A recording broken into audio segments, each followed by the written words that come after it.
I wanted to share with you, my prepared friends, interesting research article I recently read. It was by Ellis, and he's a graduate student at Cornell University, and his website states that he is also a colonel in the U.S. Army.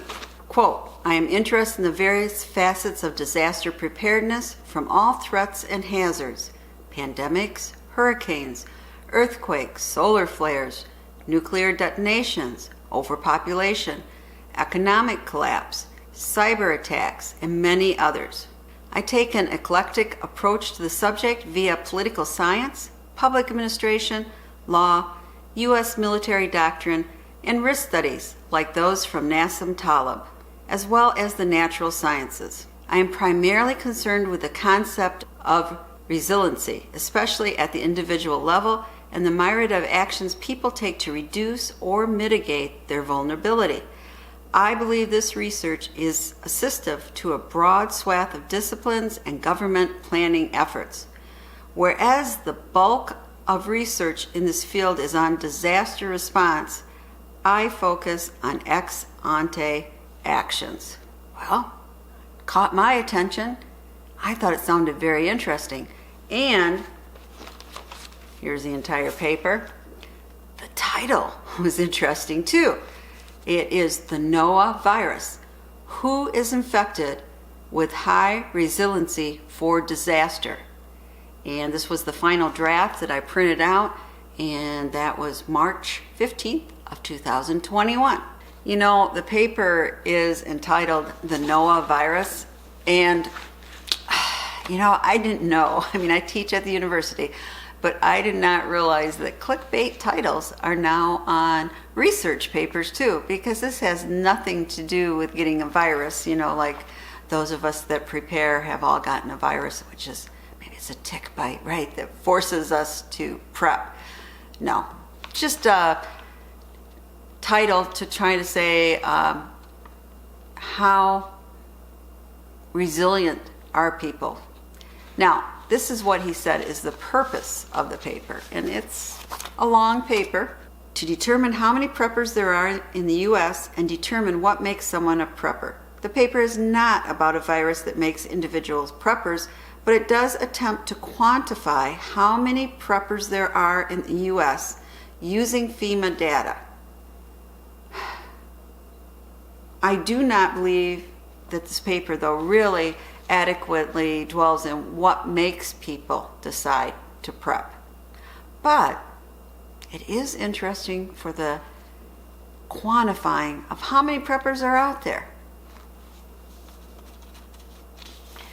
And one of the things Ellis points out is that there's two different views of preppers. And the one that you think of, like doomsday preppers and things like that, is called the dominant view. And he's the one that summarizes this as, quote, preppers are white, racist, homophobic, Islamophobic, poorly educated, far-right, rural, gun-owning, anti-government zealots who openly cheer for Tiawaki.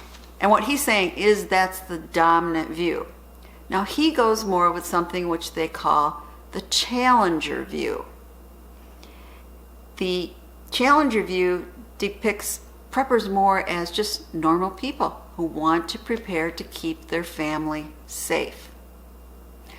And he makes a point that he thinks things are going more from the dominant view to the challenger view because of disasters, hurricanes, wildfires, tornadoes. More people out there know the necessity of prepping.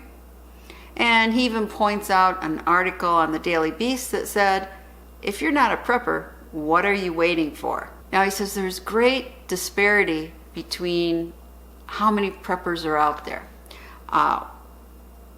One study said 3.7 million, that's on the low range. Another said 160 million on the high range. But when he was looking over these studies, he said it really didn't pass the academia sniff test. The samples were too small, it wasn't random, or some of them didn't even say exactly how they came up with that number. So he wanted to quantify it more. Then he went on to lament that there's no agreed upon definition, taxonomy, typology, or classification of preppers. And it's difficult to decide who are preppers, because many preppers don't want to be called preppers. Maybe they're called homesteaders, survivalists, or maybe they believe in OPSEC and don't mention it at all, right? They don't want anyone to know they have preps. So it's hard to do a study and come up with a good number. And he decided first you need to define what a prepper is.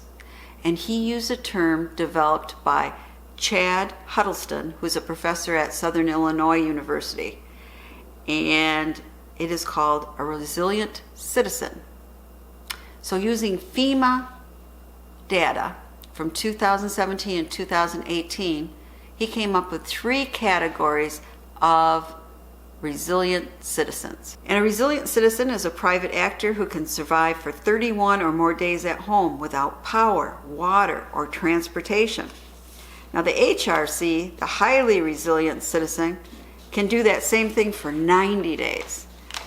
And the ultra highly resilient citizen, or the UHRC, 97 plus days. Now notice he says a private actor, and what he means is a non-private actor would be somebody, let's say like in the military, whose needs are provided by the government, not themselves. So this resilient citizen is a private actor. They're providing for their own family's needs. And I think that resilient citizen is a good definition of a prepper. A month's worth of food and energy, I think, covers you for most disasters. So I think that's a great place to start as a definition of a prepper. Now, from the FEMA data, there were 4,735 clear responses. Of those, 213 people indicated that they could last 31 days or more. So those resilient citizens were 4.5% of the survey population. And since that population was a representative sample of the U.S., extrapolation yields approximately 11.4 million resilient citizens. However, one person was contacted by FEMA in a household. So that really might not be the best category estimation, because the average household, I think, is 2.4 people. So you might want to times that amount by 2.4. But at least it's giving you a number. Because based on this, it could be over 9% of the U.S. population are prepared to be resilient citizens in a disaster. And the reason he came up with those 2 other categories, he said maybe they're not extreme enough. The one in excess of 97 days, he says maybe that is more what people used to refer to as survivalist. I'm not sure. I think many people on my channel can do that for 97 plus days. But interesting, based on how FEMA asked their questions, how he divided the categories. And just 48 people out of that 4,000 some amount actually were UHRCs. This study seemed to indicate what most people believe, that more males prepare than females. I don't think that's true. I just think for females, it's almost sometimes just what you naturally do with food. I mean, you're preparing for your family. If you put guns in the equation, then there may not be as many females prepared as males for that security concern. But I still don't think a really good study has looked into that.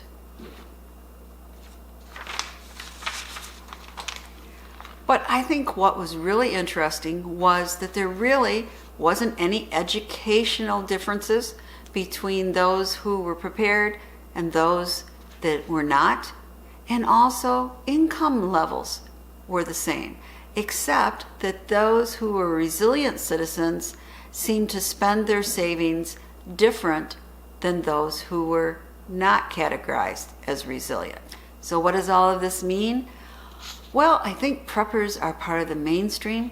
They are a cross-section of the U.S. They are not necessarily a doomsday French type person or a survivalist.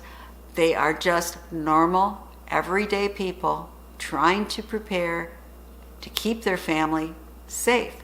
I wish we had more studies like this and that would ask the questions in a manner that we would get more data.